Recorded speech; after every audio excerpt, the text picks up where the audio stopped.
Bonjour bien-aimés, par cette vidéo que vous voyez là, le Seigneur m'a mis à cœur pour pouvoir parler de la délivrance. La délivrance qui la plupart des gens, beaucoup de personnes, tant que ceux qui sont dans le monde, qui ne sont pas chrétiens, et même les chrétiens, même les serviteurs de Dieu, nous avons besoin de cette délivrance. La délivrance, qu'est-ce que nous pouvons comprendre par la délivrance?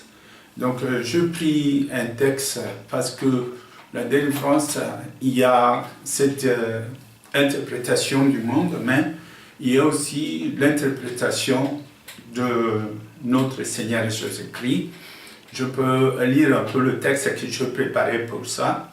Ça veut dire que la délivrance ou le fait d'être libéré de la malédiction, de la possession d'occultisme, pour ceux qui ont pratiqué l'occultisme, l'idolâtrie, bref, tous ceux qui sont possédés par de mauvais esprits, ils sont tourmentés, très souvent n'arrivent pas à dormir, ils sentent une certaine présence dans leur vie, dans leur corps, ça les empêche, ça les effraie, ils ont peur de prier, ils ont peur de tout, presque ça porte l'angoisse. Donc, il s'agit de toutes ces personnes-là. Et si moi je le dis parce que j'ai eu à expérimenter cela. Depuis quand j'ai commencé mon ministère, c'est une des activités que je pratiquais, que le Seigneur m'a demandé de faire, c'est de rendre libres les opprimés, les possédés et tout ça.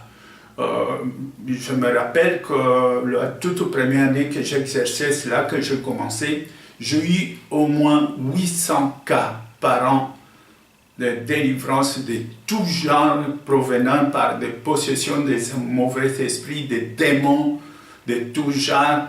Et nous devons savoir que là où se trouve le diable se justifie par l'état du péché, par le péché que nous accrochons. Il en profite par la suite d'entrer, de dominer, d'assujettir, d'occuper même la pensée, de détruire même la volonté de la personne au point où il ne sait plus comment faire. Il provoque quelquefois des maladies psychiques, il provoque des maladies physiques, quitte aux serviteurs de Dieu avertis qui ont l'Esprit de Dieu de pouvoir faire la différence entre ce qui est tout à fait physique, ce qui est tout à fait humain, qui est naturel, et ce qui paraît être surnaturel. Il y a des maladies, par exemple, que le médecin ne trouve rien, mais la personne souffre et continue à souffrir. Des fois, on dit que c'est une maladie imaginaire. Il y a beaucoup de gens, plutôt, on les envoie dans des comment est-ce qu'on appelle ça? Ils envoient chez le psychiatre, par exemple, croyant que ça a des sources dans le passé et que quelque chose s'est passé dans la vie. Quelquefois, c'est une vérité, mais très souvent, c'est la possession. Et ça, je peux le prouver. Je vais lire ce texte que j'ai parlé, donc je préparais pour cela. Ce terme délivrance est employé dans les Saintes Écritures expressément pour désigner l'action de rendre libre la personne possédée par des esprits impurs ou par des démons, de sorte que la victime possédée a perdu sa liberté d'âme ou de corps ou d'esprit. Donc, je veux parler, et tout de suite, vous allez voir aussi des images qui correspondent à cela. Et quand je dis ça, c'est parce que je reçois beaucoup d'appels venant d'ailleurs. Quelquefois, je me vois obligé de me déplacer. Et partout où moi je vais, quand je fais des voyages pour l'évangélisation, quand je vais quelque part pour prêcher, beaucoup de cas similaires se présentent. Et chaque fois, il doit y avoir une raison quelque part, une raison. D'autres, ils ne sont même pas conscients. Donc, je vais vous dire, c'est à grosso modo, c'est vraiment dangereux, de fréquenter les féticheurs, les voyants, les occultismes, la magie noire, la magie catholique. C'est vraiment dangereux de fréquenter tout ce qui est c'est le spiritisme, ces gens-là, on croit qu'on trouve la solution, mais crois-moi, il suffit d'une seule visite. Tu te rendras toi-même compte que les choses ne se passent plus comme avant. Oui, au début, on croit que c'est la solution, mais ce n'est pas la solution. Crois-moi, tu te fais avoir. Et même ceux qui pratiquent ça, je veux dire donc les sorciers, les magiciens, les voyants, ceux qui font le jeu de cartes et toutes ces choses semblables qui concernent le spiritisme sans le savoir, ils sont eux-mêmes devenus prisonniers car leur vie va mal finir, qu'ils le veulent ou non. Car le diable ne nous aime pas, il ne nous aime pas. Mais il utilise certaines personnes pendant un moment pour capturer les autres, mais ceux qui utilisent sont déjà eux-mêmes sont captifs et ne sauront pas se libérer.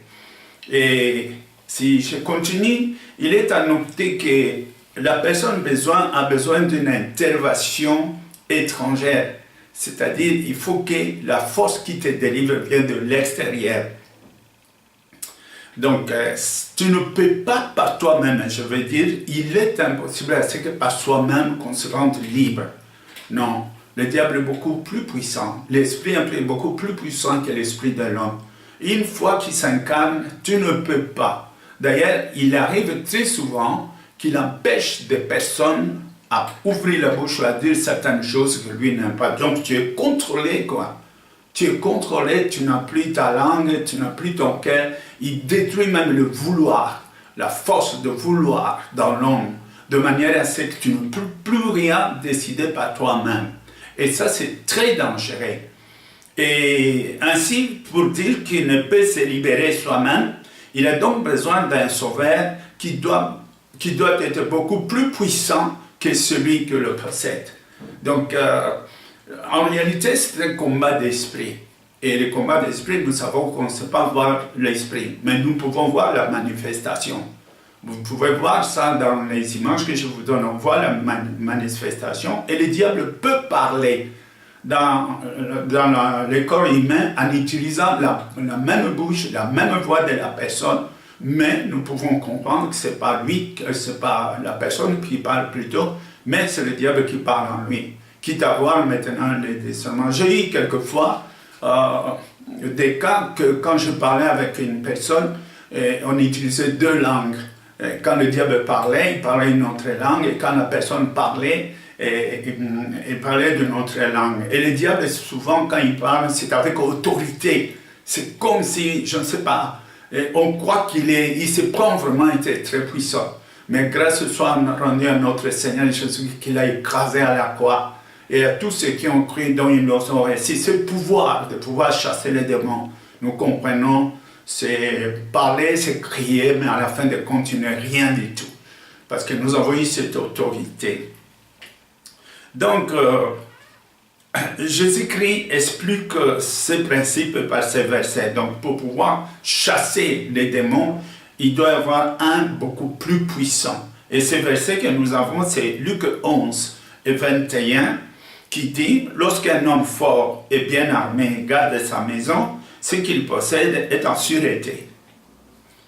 Verset 22, mais si un plus fort que lui survient et le dompte, il lui enlève toutes ses armes dans lesquelles il s'est confié, il distribue ses dépouilles.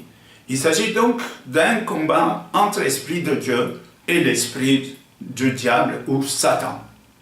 Donc, personne, quand il est possédé, bien aimé, les gens qui sont possédés des démons, il m'arrivait quelquefois de trouver, et je faisais des tests, même quand je dis, essaye de dire, par exemple, je dis au Seigneur, tu vois, sa bouche se ferme, il ne pourra pas. Mais il peut le dire dans des moments ordinaires quand il parle avec ses amis. Mais une fois qu'on évoque le Saint-Esprit, tu dis, ose maintenant, tu verras que sa bouche se ferme. Et d'autres tombent tout de suite, ils n'osent rien dire. À ce moment-là, quand on voit la personne tomber, au fait, beaucoup de gens pensent que c'est la personne qui tombe. Oui, c'est vrai, on la voit tomber. Mais en réalité, ce n'est pas elle, c'est le diable qui est en lui, qui le domine, qui tombe. Et très souvent, ces gens, quand ils se réveillent, ils ne comprennent pas, ils vous demandent qu'est-ce qui s'est passé. Et immédiatement, il peut te dire aussi, tiens, je me sens léger, je n'étais pas comme ça. Je n'étais pas comme ça. En effet, en réalité, le diable l'a quitté. Et nous ne pouvons le faire qu'au nom de notre Seigneur Jésus-Christ. Je fais appel à tous les serviteurs de Dieu. C'est une parole qui nous a été dite. Le Seigneur a dit, allez par tout le monde pour prêcher le Seigneur Jésus-Christ. Si Jésus était un vivant comme tous les autres, qu'il était mort et qu'il n'était pas ressuscité, il n'y aurait aucun effet. Parce qu'un mort ne peut plus agir. Mais justement, si nous faisons cela, c'est pour prouver que Jésus est bel et bien ressuscité. Vous verrez tantôt dans les Écritures et dans les images. Et ça peut arriver à toi aussi. Parce que ce que moi je dis ici, je fais appel à tous ceux qui vont regarder cette vidéo, où que tu sois, ou même si tu es dans un autre continent, on peut le faire même à téléphone. Il arrive peut-être quelquefois, je me déplace, ou les personnes se déplacent pour venir me trouver. Et je vous dis, c'est l'expérience même qui te poussera à témoigner. J'ai quelques témoignages que je vais montrer les images, je ne peux pas les montrer tout. J'ai fait des cas de milliers de personnes, mais je n'ai jamais voulu me prononcer parce que je ne voulais pas que les gens pensent que moi j'ai quelque chose de plus grand ou plus haut que les autres. Ce n'est pas cela. Ce n'est pas moi, mais je crois en Dieu. Et c'est l'Esprit de Dieu qui agit et je ne suis qu'un instrument. Au fait, la volonté de Dieu est que nous soyons donc libres. Jésus-Christ, donc, il explique un jour aux pharisiens, ainsi, Matthieu dans chapitre 12, verset 28, parce qu'à un certain moment, on accusait Christ comme quoi qu'il chassait des démons avec l'esprit de démon, ou quelque chose comme ça. Et lui, Jésus a expliqué ça, Matthieu 12, 28, mais si ce n'est pas l'Esprit de Dieu que je chasse les démons, le royaume de Dieu, donc, le royaume de Dieu est donc venu vers vous. Ou encore, dans Luc 11, 20, il va parler la même chose, mais si c'est par les doigts de Dieu que je chasse les démons, le royaume de Dieu est donc venu vers vous. Donc, si c'est une preuve, être capable de chasser les démons, d'abord, celui qui peut chasser les démons, il n'y en a qu'un seul. C'est donc l'Esprit de Dieu ou qui se manifeste au nom de Jésus-Christ.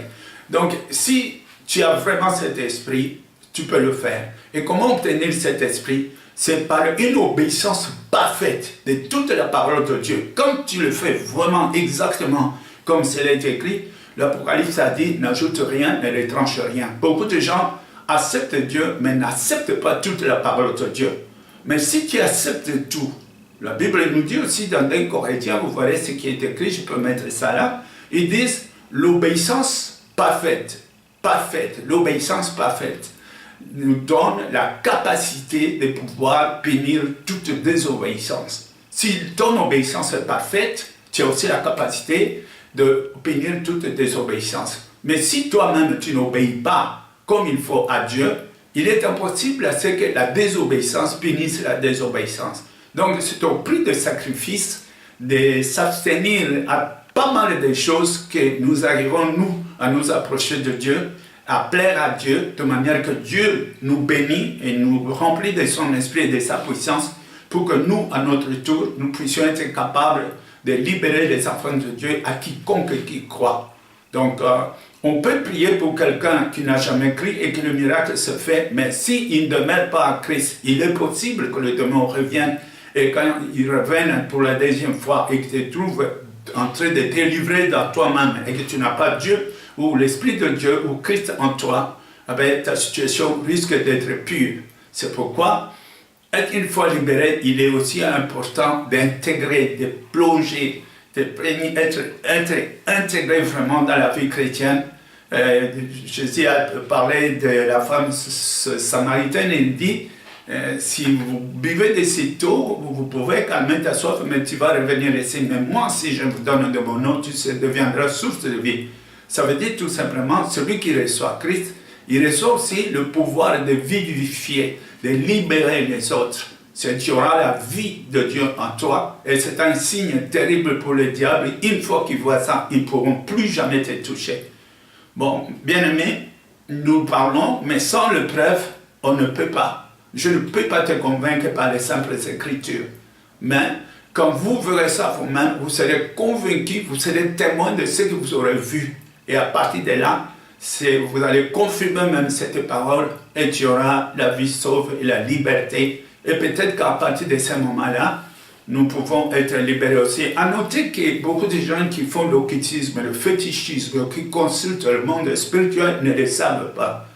Cet engagement-là, cette visite et cette collaboration avec le monde de ténèbres, quel que soit le cas, vous vous exposez, vous, votre femme, vos enfants, et même, ça peut aller de génération jusqu'à la 4e.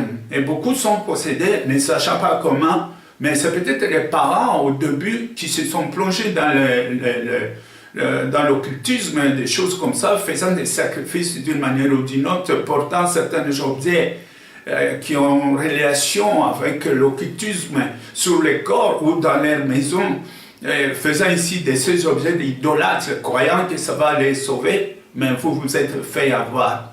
D'ailleurs, c'est très facile. Quand tu vois que dans ta vie quelque chose ne va pas, il y a quelque chose, un certain comportement nouveau qui est arrivé, rappelle-toi bien, ça a commencé quand? Et que si tu regardes bien, dans les dates lesquelles tu as commencé à voir ça, il y a eu quelque chose. Tu as peut-être été voir les féticheurs, les voyants ou tout ça, et même le fait de les accompagner quelqu'un qui parle là-bas, c'est très dangereux aussi pour toi. Parce que le diable ne rate pas l'occasion de s'accaparer des hommes, des esprits des hommes et de les assujettir. Le diable tue, il tue, bien-aimé. Les suicides la plupart des gens, ils se suicident, ils mettent à mort son corps, alors que c'est un don de Dieu. C'est l'esprit qui décide et condamne son propre corps à mourir.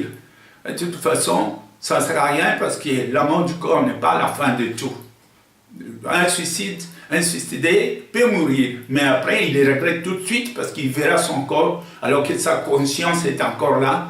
Tout ce qui était dans son cœur, il verra ça, mais il ne se sera pas libéré. Au contraire, il entre maintenant dans une condamnation éternelle. D'abord séparé de Dieu et être définitivement l'esclave des esprits mauvais. Et je continue donc à lire ça. Ce que je vous ai dit, c'est donc par l'Esprit de Dieu que je suis chassé les démons. Regarde dans Luc 4, verset 18, comment il s'explique. L'Esprit du Seigneur est sur moi. C'est tout au début du ministère, après que le Seigneur a été tenté dans le désert pendant 40 jours, et quand il vient, il va faire ses discours, et dit l'Esprit du Seigneur est sur moi, parce qu'il m'a oint pour annoncer une bonne nouvelle aux pauvres. Il m'a envoyé pour guérir ceux qui ont le cœur brisé, et pour proclamer aux captifs la délivrance. Proclamer. Et voilà le verbe qu'il utilise. Pas faire la délivrance, mais proclamer. Ça veut dire qu'en réalité, la délivrance a déjà été faite. Mais la délivrance continue à agir par des personnes ignorantes. Ceux qui ignorent ce qui a été fait, au fait, il s'agit du sacrifice de Jésus-Christ, qui a donné de sa vie comme un pécheur, comme un coupable, alors qu'il ne l'était pas, afin que par sa mort innocente, il a le droit maintenant de récupérer tous ceux qui sont assujettis par le diable, par le mensonge du diable, par des tromperies. Parce que très souvent, les gens font ces choses sans se rendre compte, c'est par ignorance. En réalité, ils cherchent une solution. En réalité, ils cherchent la paix, un moyen d'atteindre un certain but, et voilà, le diable se présente, il dit, voilà, c'est avec moi que vous pouvez avoir ça. Et tout ça, c'est le mensonge du diable. La Bible dit, c'est un menteur depuis le commencement. Le mot diable signifie calomniateur, et le mot Satan signifie opposition à la vérité. Donc, c'est un peu cela. Donc, Jésus va dire, ceci, pour proclamer aux captifs la délivrance et aux aveugles le recouvrement de la vie, pour renvoyer libres les opprimés. Ces choses sont vraies, mais je ne peux pas te demander de dire vrai parce que je dis que c'est vrai. Tu dois l'expérimenter. Tu te trouves dans ces cas-là, alors peut-être que c'est l'occasion pour toi de saisir cette occasion et tu vas voir toi-même tu auras de bonnes raisons de croire à Dieu. Tu as de bonnes raisons maintenant d'entreprendre ta vie, une vie nouvelle que le Seigneur va te donner après que tu sois libéré de toutes ces malédictions et possessions sataniques. Donc, la Bible continue parce que nous pouvons lire cela aussi. Les serviteurs et les témoins ou les apôtres de Christ ont reçu l'Esprit de Dieu. Un exemple de ces apôtres qui étaient avec Christ, ils ont reçu l'Esprit de Dieu. Appelé aussi, quelquefois, on appelle ça aussi le Saint-Esprit, avec le pouvoir et l'autorité de rendre libre tous ceux qui se confieront à Jésus-Christ par l'Évangile, ça veut dire par la bonne nouvelle de la délivrance, de la croix à laquelle nous prêchons Christ ressuscité. Quelqu'un va me dire, mais pourquoi Dieu fait ça? Dieu fait ça pour que vous compreniez que Jésus est vivant. S'il était mort, il ne le ferait pas. Et s'il est vivant, tout ce qu'il a dit est donc vrai. Ce n'est pas un problème religieux. Ce n'est pas un problème d'appartenance. Je suis évangélique, je suis catholique, je suis protestant, je suis musulman. Ça n'a rien à voir. Il est question de ta liberté, ta paix, ta vie. Entre toi et ton Dieu, entre ton Père qui t'a créé et toi. Entre celui qui t'a créé alors que tu ne lui as pas demandé de te créer, celui qui veut, qui a choisi, qui a voulu que tu existes, il est question de lui. Et c'est le droit de chacun de nous de revenir vers son Créateur. Si tu as ton droit de venir, il s'appelle notre Dieu. Et aussi, les bons titres qu'il nous a donnés, il nous a permis de dire qu'il est notre Père. En disant qu'il est notre Père, il nous proclame des fils. Et quel est le fils qui, par exemple, n'aurait pas le droit d'aller vers son Père? Il a les bras ouverts aujourd'hui pour nous attendre, nous tous, qui voulons l'atteindre ou qui veulent le chercher.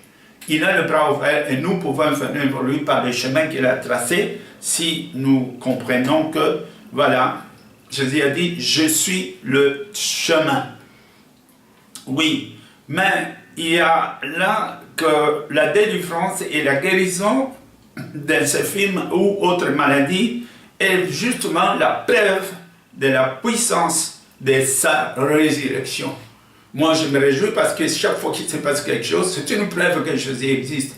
Car en aucun autre nom, nous voyons cela. Mais au nom de Jésus-Christ, cela s'est fait. Et cela ne se fait pas à des gens, au travers des gens qui ne se sont pas vraiment engagés. Mais quand on est vraiment engagé, et qu'on a sa vie pour Dieu, et qu'on la vit, alors ces manifestations, ces plaisirs, ça veut dire que Dieu t'a accepté et il agira. N'oublie pas que voici le miracle qui accompagneront ceux qui auront cru, dans le sens, ceux qui m'auront fait confiance. Croire dans le sens de faire confiance. Alors, qu'on fait confiance à Dieu dans toutes ses paroles et qu'on suit toutes les règles qu'il nous a demandées, qu'on s'attache au nom qu'il nous a donné et qu'on reçoit le Saint-Esprit, croyez-moi, ces choses-là sont possibles et vous allez les vivre. Dans mes écrits, je continue à expliquer ici. Cependant, la condition d'avoir la foi de la naissance de Jésus-Christ et à sa mort, la condition d'avoir la foi dans la naissance de Jésus-Christ et à sa mort et à sa résurrection est nécessaire. Donc, il faut, ça nous conduit vers cette foi-là. Croire à la naissance de Jésus, croire à sa vie, croire à sa mort et croire à sa résurrection. Et c'est pourquoi nous voyons toutes ces choses. Et c'est pourquoi toi, à ton tour, tu verras aussi, toi qui m'écoutes à ce moment, si tu es opprimé, si t'arrive que tu as des problèmes, il y en a ce qu'ils appellent communément j'ai une mari de nuit, que la nuit, elle sent comme s'il y avait une présence. Un jour, il n'y a pas longtemps, une femme m'a dit qu'à chaque fois que j'entends la parole de Dieu, il y a un serpent qui tourne dans le ventre. Je crois que je vais vous montrer l'image de ce qui s'est passé. Elle a été délivrée à l'instant même quand elle m'a rencontré. Oh, le Seigneur est grand et merveilleux. Bien aimé, le Seigneur nous aime et il nous donne des opportunités, de très bonnes opportunités. Et comme si nous croyons, car c'est en croyant dans nos cœurs que nous sommes pardonnés. Et qu'en confessant par la bouche qu'on obtient le salut. Donc, quiconque qui se confie à Christ, quiconque, c'est n'importe qui, quiconque qui se confie à Christ, je ne parle pas d'une religion. Il faut faire attention d'une religion, appartenir à quelque chose. Moi, je n'entre pas là. Je vous parle seulement de toi et la relation de ton Dieu qui est témoin de tout ce que tu fais, qui vit avec toi, qui te réveille le matin, qui a décidé ta naissance et qui garde le jour de ta mort.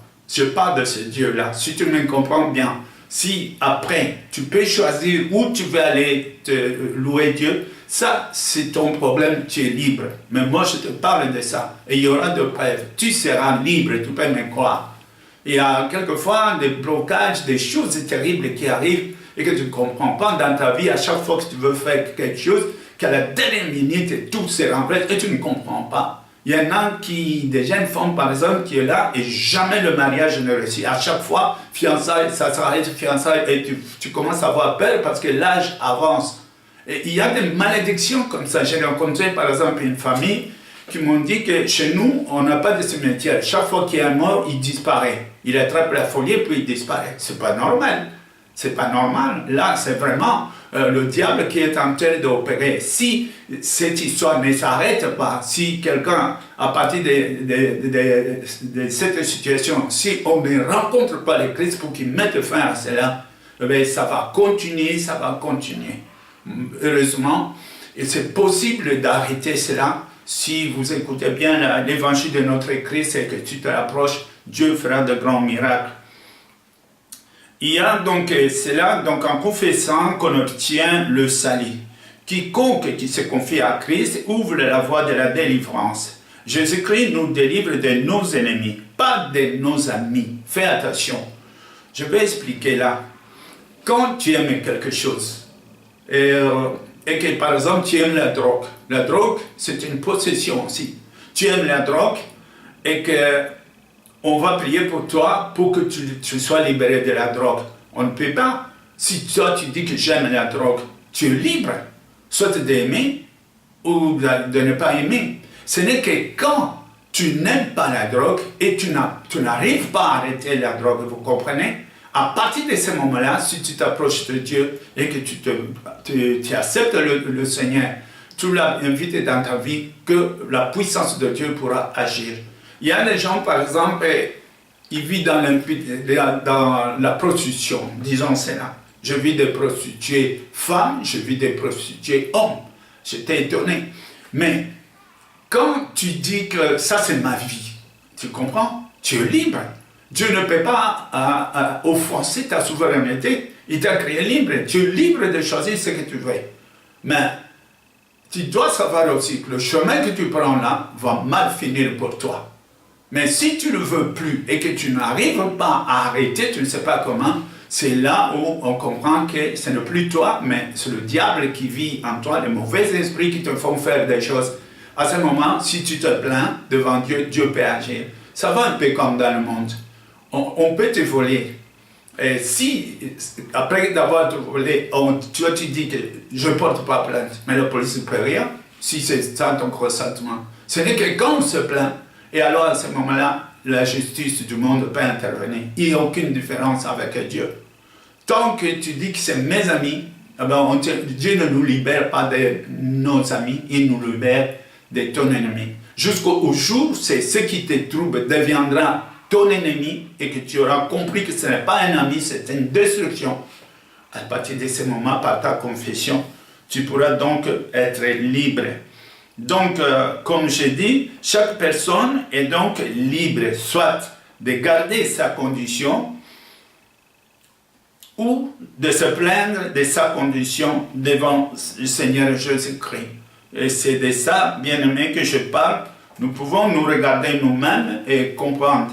Ensuite, il nous faudra garder notre relation avec le Christ, c'est-à-dire vivre la vie chrétienne, ce qui signifie confesser le Christ selon les Écritures, obtenir le pardon et de nos péchés et obtenir le Saint-Esprit de Dieu qui nous garantit et garde notre délivrance et à nous procure la paix. Donc, reste à prendre garde de tout ce qu'il nous restera à faire, c'est de prendre garde plus pour vivre la vie, ne plus vivre la vie du péché, car comme le dit la parole de Dieu dans Jean 3:8, la venue de Christ était pourquoi? Celui qui pêche est du diable, car le diable pêche depuis le commencement. Et le Fils de Dieu apparaît afin de détruire les œuvres du diable. Je vis une fois une documentation dans YouTube, il y avait un débat du côté d'Asie, là-bas, les gens disaient, mais ce n'est pas possible d'obéir à Dieu. C'est vrai, ce n'est pas possible de le faire toi-même. Tu n'arriveras jamais. Dans la Bible, c'est écrit. Dans le livre de Romains, chapitre 7, Romains 7, et tu regardes à partir de 18, et tu ris là, tu verras, et il dit quelque chose, j'ai la volonté de vouloir obéir, mais je n'ai pas le pouvoir d'obéir.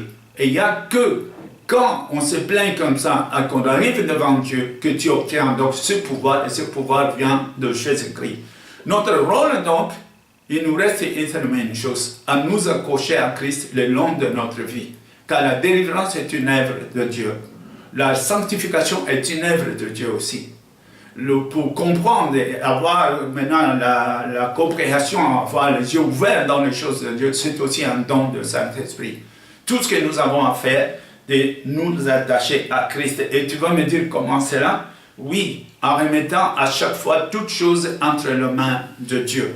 Et quand on fait comme ça, c'est une bonne vie. Et je suis disposé à vous conduire. Je suis disposé à vous enseigner et à prier ensemble avec vous si vous le voulez, parce que vous allez voir que nous faisons aussi des messages par téléphone qui regroupent beaucoup de gens un peu partout dans le monde, ou par la radio audio qui regroupe beaucoup de gens, tout le monde, tout le matin, tous les soirs. Nous faisons cela. Quand vous regarderez dans les sites, et vous allez voir tous nos horaires. Et si vous allez là, nous pouvons tout initier. Notez que la délivrance peut se faire à distance. Cependant, il y en a d'autres dont je peux vous demander de chercher à nous rencontrer. Je ne sais pas trop bien comment. Je dis seulement, ça m'arrive à aller là-bas, si le moyen de transport est fait, ou si je ne peux pas, à cause des occupations, c'est à vous de vous déplacer, voir un moment de tes vacances, tu viens, et puis on va voir, et ça peut se faire rapidement, ça dépend de toi. Bien confessé, ça va très vite, et on peut vous aider pour que tu puisses te souvenir des choses même que tu as oubliées. Au fait, tu dois savoir aussi que Jésus ne nous juge pas. Dans la Bible, il est écrit, Dieu ne tient pas compte des temps d'ignorance, de tout ce que nous avons, mais il tient compte maintenant. Il veut à ce que maintenant, à partir de ce moment, tu puisses t'abstenir à tout ce qui peut te conduire à la mort ou à la séparation de Dieu, ça veut dire, et tu puisses t'abstenir à toutes ces choses afin que tu permettes à Dieu qu'il agisse en nouveauté de vie dans toi, pour toi, ta femme, tes enfants et les enfants de tes enfants. C'est très important. Je peux lire ce texte ici qui se trouve dans l'Acte des Apôtres 1:8. Regardez comment le Seigneur a dit, parlant ainsi aux disciples, mais vous recevrez une puissance. C'est de ça que je parle. Une puissance, le Saint-Esprit se venant sur vous. Et vous serez mes témoins à Jérusalem, dans toute la Judée, dans la Samarie, jusqu'aux extrémités du monde, de la terre. Et après avoir dit cela, il fit élever pendant qu'il regardait et une nuée le déroba. Ce fut donc les dernières paroles de Christ avant qu'il soit enlevé pour monter et s'asseoir, rejoindre son Père là où il est assis sur le trône à la droite du Père. C'était cette dernière, une puissance, et vous recevrez une puissance. Si un serviteur dit qu'il n'a pas ça, alors tu es un soldat sans armes, comment tu vas faire? Il se fait même que toi-même, tu peux être même possédé sans le savoir. J'ai eu des pasteurs que je fais la délivrance, j'étais moi-même étonné, pasteur dans une église, mais possédé. Au fait, ce sont des types de gens qui croient, mais qui ne croient pas vraiment, qui ont dit qu'ils obéissent, mais n'obéissent pas vraiment, ou en étant chrétiens, ils ont encore des choses occultes à la maison. De temps en temps, il va voir les féticheurs. Non, Dieu ne travaille pas comme ça. Tu oses faire ça, Dieu te rejette. Tu seras là, tu peux bien parler, mais il n'y aura rien. Les gens entrent malades, ils en sortent malades, ils entrent possédés, et ils sortent. Tu es un bon chrétien qui plaît au diable, mais pas à Dieu. Et il y en a beaucoup comme ça. Bien-aimés, méfions-nous d'elle. La Bible dit, ne mettez pas foi à tout esprit. Il faut sonner les esprits. Et quiconque qui confesse, qui vit, qui proclame Jésus-Christ ressuscité, est venu du monde et qui est ressuscité, est celui-là qui est de Dieu. Mais cette confession ne se fait pas seulement par la bouche. Non, ce n'est pas ça. Il faut vivre cette vie-là. Parce que celui qui est en Christ, sa vie a changé. La vie est transformée, il n'est plus le même. Et ça, la preuve, vous verrez bien les miracles qui vont l'accompagner. Parce que ce sont des signes. Quand les miracles n'accompagnent pas, on se pose des questions. De qui? Au nom de qui? Parce que le diable ne peut chasser le diable. Alors si c'est Dieu, tu seras capable de chasser. Autrement, tu es plutôt ami de l'ennemi de Dieu. Donc, comme il a dit, dans le livre de Marc, chapitre 16, à partir du verset 9, je peux lire ça, il dit ceci. Jésus, étant résisté le matin du premier jour de la semaine, apparut d'abord à Marie de Magdala, la première personne, la Marie de Magdala, de laquelle il avait chassé 7 démons. Voilà.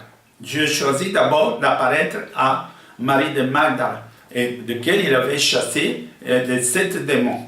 Donc, vous comprenez, là, 7 démons dans une personne. Quelque part, on parle d'un centenaire. Vous comprenez que le corps humain, c'est une maison dans laquelle tu habites. C'est ta maison, et toi-même tu habites. Si tu sors de cette maison, c'est la mort. Tant que tu es là, le corps vit, et la maison est là. Mais, autant que nous pouvons recevoir des amis chez nous, la même chose que les diables peuvent venir, ils entrent dans toi. Et ils peuvent aller jusqu'à une centaine, mais voire plus. Et sans que tu le saches. Seulement la personne possédée, sans qu'il se passe quelque chose, il avoisine la folie. C'est quelque chose qui a un trouble. Il n'a plus de paix. Quelquefois, les angoisses, il ne comprend pas. Il voit des rêves, il voit des visions. Il crie la nuit, des tas de choses qui se passent. Les autres vont trop loin. Tu vois même dans ta maison des choses qui se déplacent, des choses qui bougent, parce que les démons et tout ça ne sont pas tous pareils. Il y a des démons plus puissants que les autres. Et non, regarde comment la Bible parle, domination, principauté, trône, dignité, toutes ces choses-là, on parle aussi dans le monde physique, aussi dans le monde spirituel. Donc chez les anges aussi, il y a une différence entre ange et ange, et chez les démons, c'est la même chose. Et quelquefois, comme Jésus a dit, il y a des esprits où pour les chasser, il faut vraiment dans la prière, il faut gêner. Donc, tout ce n'est pas la même chose. Donc, toutes ces choses nous incarnent beaucoup de personnes. Et vous avez besoin de la délivrance, quoi que tu fasses. Surtout, quand tu vas voir la féticheurs, croyez-moi, tu es entré avec 1, tu vas en sortir avec 10. Là, on t'échappe pas, donc ta condition devient donc pire. Et la Bible dit, ceci, Jésus a apparu à Marie de Magdala, et puis elle en alla porter la nouvelle à ceux qui avaient été avec lui, c'est-à-dire les disciples, et qui s'affligeaient et qui pleuraient. On pleurait la mort de Jésus-Christ, parce qu'ils se dit, bon, finalement, même s'il a dit qu'il a ressuscité, le voici mort, donc c'est trop tard, qui va les sortir de là? Mais Marie de Magdala est allée jusque-là pour leur dire ce qu'elle a vécu. Donc, quand ils entendirent qu'il vivait, donc qu'elle avait vu, ils ne crurent point. C'est tout à fait normal. Qui peut y croire? Un mort, c'est un mort. Bon, ils ont douté. Après cela, il apparut sous une autre forme à 2 d'entre eux qui étaient en chemin pour aller à la campagne. Ils revinrent ensuite en l'annoncer aux autres, qui ne le crurent pas non plus. Et Jésus a apparu encore sous une autre forme, pour vous dire que notre corps, c'est une habitation. Quand on est mort, c'est-à-dire ce corps est parti. Mais quelquefois, on nous parle des revenants, quelquefois on voit les gens morts. Tu as perdu ton corps, mais tu peux avoir un autre corps. Apparaître sous n'importe quel corps, c'est déjà arrivé, mais je n'entre pas trop là-dedans. C'est certains témoignages que j'ai vécu dans ma vie qui m'a troublé un tout petit peu parce que j'ai vu ça. Peut-être qu'un jour je peux parler de ça. Donc Jésus est apparu sous une autre forme, ils ne l'ont pas reconnu. Ça, c'est la deuxième fois. Après cela, il apparut sous une autre forme, oui, à 2 d'entre eux qui étaient sur le chemin pour aller à la campagne. Il revint l'annoncer aux autres, mais ceux-là ne crurent plus. Enfin, il apparut aux 11 pendant qu'ils étaient à table, moins Judas qui n'était plus là.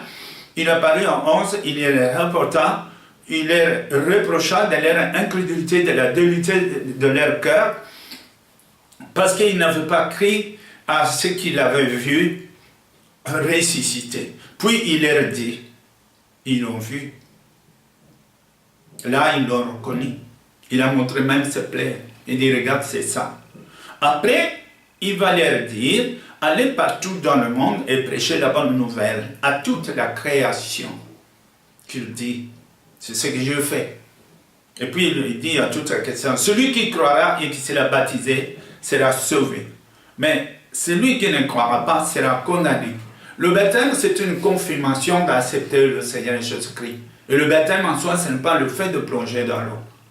Ça explique tout simplement, ça symbolise la mort avec Christ. Tu acceptes sa mort comme si c'était ta mort. Et quand tu sors de l'eau, tu ressuscites comme il est ressuscité lui-même. La Bible nous dit, si nous sommes même racines avec lui, c'est alors aussi que nous vivrons ensemble avec Dieu. Avoir le même racine, c'est-à-dire accepter cette parole comme étant la nouvelle parole, le nouveau chemin de ta vie. Et quand tu fais ça, eh bien, il y aura conformité dans sa mort et conformité évidemment dans sa résurrection. Et une vie de la liberté peut commencer donc avec toi.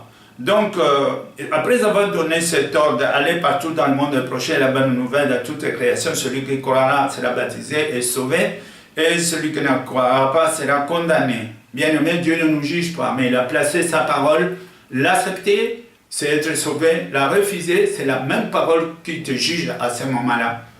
Donc, c'est à nous, nous avons ces choix devant nous, et qui est à nous maintenant de réfléchir. Et puis, il dit dans verset 17, « Et voici les miracles qui accompagneront. » Voilà, les miracles qui vont accompagner. « Voici les miracles qui accompagneront ceux qui ont cru à mon nom. » Au nom de Jésus-Christ, je vous dis que ça ne marche pas dans tous les noms. Tous les prophètes, il n'y a que dans le christianisme que ces choses se font. Et ils sont conscients de ça. J'ai délivré pas mal de confessions différentes qui viennent d'ailleurs, mais qui étaient possédées et ils ont obtenu leur différence au seul nom de notre Seigneur Jésus-Christ. Donc il a dit à mon nom, ils chasseront des démons, ils parleront de nouvelles langues, ils saisiront des serpents, ils boiront quelques breuvages mortels, il ne leur fera point de mal. Ils imposeront la main aux malades et les malades seront guéris. Le Seigneur, après leur avoir parlé ainsi, fit enlever au ciel, il s'assit à la droite de Dieu et s'en allèrent prêcher partout. Le Seigneur travaillait avec eux et confirmait la parole par des miracles et les miracles qui les accompagnaient. Donc le miracle est en quelque sorte la confirmation de la même parole que nous sommes en train de dire. Si maintenant, moi je te dis, n'aie pas honte et n'aie pas peur. Tu vois les références que j'ai données là? Si tu te trouves dans ce cas, où que tu sois, où tu connais une sœur, tu connais un frère, ou dans ta famille, quelque chose de sorte est arrivé, ou par exemple, tu as été, comme j'ai un témoignage, je veux mettre ça, j'ai trouvé une sœur, par exemple, il n'y a pas longtemps, qui m'a dit que j'avais fait tout pour entrer dans le profondeur du satanisme, parce que je voulais comprendre. Maintenant, elle était possédée quand elle m'a rencontré. Aujourd'hui, elle vit la bonne vie, elle a été délivrée. J'ai pris un peu d'image avant, quand le diable le secouait, et après, quand elle a fait elle-même le témoignage. C'est magnifique après. Moi, ça me plaît beaucoup. De voir quelqu'un qui était possédé, qui s'était découragé, qui avait l'envie de se suicider, qui se disait que pour moi, ça ne vaut plus la peine. Mais voilà, revenir à la vie et pouvoir être utile à la société et participer dans les bonnes œuvres pour sa famille et pour tout le monde. N'est-ce pas merveilleux ça? Voilà, c'est ça. Donc, je vous demande, bien-aimés, vous qui regardez ce texte et les petites images que j'ai mis là, de ne pas hésiter de me contacter. Moi, je me trouve à ce moment en France, mais je voyage beaucoup, mais j'ai toujours mon téléphone avec moi. Et j'ai une équipe qui est avec moi aussi, qui travaille ensemble avec moi. S'il y a un problème de ce genre, n'hésitez pas, appelez-moi. Ce n'est qu'après une conversation, nous verrons dans quelle mesure que le Seigneur peut permettre ta délivrance. Elle est très importante de tout ce que moi je t'ai dit. Et si vous vous trouvez quelque part et que personne n'arrive à te libérer de là où tu es, crois-moi, c'est un endroit douté. Douter parce que le Seigneur a dit, voici les miracles qui accompagneront. Donc, ce n'est pas forcément tout ce qui parle de Jésus, Jésus. Non, on peut parler de Jésus. Jésus, mais il y a des gens qui s'appellent Jésus aussi. Mais ce qui compte entre toi et ton Dieu, de ce que tu souffres, de ta guérison, de ta liberté, voici le véritable témoignage de la parole de Dieu. Donc, on reconnaît les serviteurs de Dieu que quand ces choses sont possibles. Je peux donner beaucoup de témoignages que je vis beaucoup, ce qui ne marchait pas, ce qui était paralysé, ce qui était possédé, ce qui ne voyait pas, ceux qui ont perdu le langage des enfants qui ne parlaient pas, par exemple. Et toutes ces choses, j'ai vu que le Seigneur agissait et moi-même, j'étais dans l'étonnement en remerciant, glorifiant le Seigneur parce que cela ne veut pas dire que j'ai quelque chose de particulier, mais Dieu m'a fait grâce d'être capable de m'attacher à lui, de lui obéir et de rester avec lui. Et rien ne me sortira de là. Aucune personne ne me sortira là. Parce que je vis ce que c'est le Seigneur, sa bonté et son amour, et je m'accroche à lui. Quel que soit le prix, je reste avec lui. Et ce Seigneur que je vous présente aujourd'hui. Alors je vais vous demander, pendant que tu es là, je vais faire une courte prière pour toi. Seigneur Dieu Tout-Puissant, je me confie à toi, face aux personnes qui sont en face, qui m'écoutent à ce moment. Seigneur, nul ne peut venir vers toi si le Père ne l'attire. Et nul ne veut aller vers le Père s'il passe par toi. Tu es le chemin, tu es la vérité et la vie. Je te demande grâce, Seigneur, à tes enfants, frères et sœurs, et quel que soit leur âge, quelles que soient leurs origines. Je t'en supplie, Seigneur, que tu fasses miséricorde. S'ils ont agi à une certaine période d'une manière qui ne te plaise pas, dans l'occultisme, dans l'idolâtrie, Seigneur, très souvent, Seigneur, c'est dans l'ignorance. Comme Saoul, Seigneur, est persécuté l'Église quelquefois. Il a fait même tuer tes disciples à ce moment, mais toi, tu savais, Seigneur, que c'était l'ignorance. Tu l'as pardonné et tu as fait de lui l'apôtre des païens. C'est ce que moi je te prie, Seigneur, tout en croyant, Seigneur, dans ton amour, dans ta miséricorde. Tu ne juges pas, mais tu veux à ce que nous voyons vers toi, que nous reconnaissions nos torts, nos péchés et nos offenses envers toi, seulement reconnaître, et alors tu nous pardonnes. Maintenant, Seigneur, pourvois pour eux, afin qu'ils aient la vie. Dans le seul nom de Jésus-Christ que je viens de prier. Et ceux qui sont malades, ceux qui sont opprimés, ceux qui sont possédés, ceux qui sont sous l'empire du diable et tout ça, Seigneur, trouve-leur la liberté sur laquelle tu as payé le prix de la croix et qu'ils aient la vie.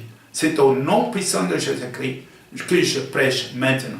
Donc, à vous, bien-aimés, si vous regardez maintenant dans le site, il y a toutes les références qui apparaissent pour m'atteindre, soit par email, soit par téléphone. Et aussi, quelquefois, vous aurez, je peux mettre ça parce qu'on est en train d'étudier ça maintenant cette semaine, il y aura aussi un moyen de tout le matin et tout le soir de prier par la radio et aussi par le téléphone qui peut nous atteindre partout où que tu es. Nous parlons en langue française, mais plus tard, il y aura aussi interprétation dans d'autres langues. Que le Seigneur vous bénisse. Et tout ce que je peux vous dire, sincèrement, je vous dis avec toute vérité, si tu ne le savais pas, Dieu nous aime. Tout ce que Dieu veut, que nous aimions les uns les autres et que nous comprenions que c'est lui qui est le rémunérateur de toutes ces choses. Il a droit à notre amour, à notre affection. C'est la seule façon de prouver que nous l'aimons. Et c'est cela. Tout le reste ne vient pas de Dieu, car la loi de Dieu s'accomplit dans l'amour. Arrêtez donc de vous tracasser, arrêtez, revenez vers votre Dieu et vous aurez la paix. Dans le nom de Jésus-Christ que je viens de vous expliquer cela. Amen. Merci. À plus tard.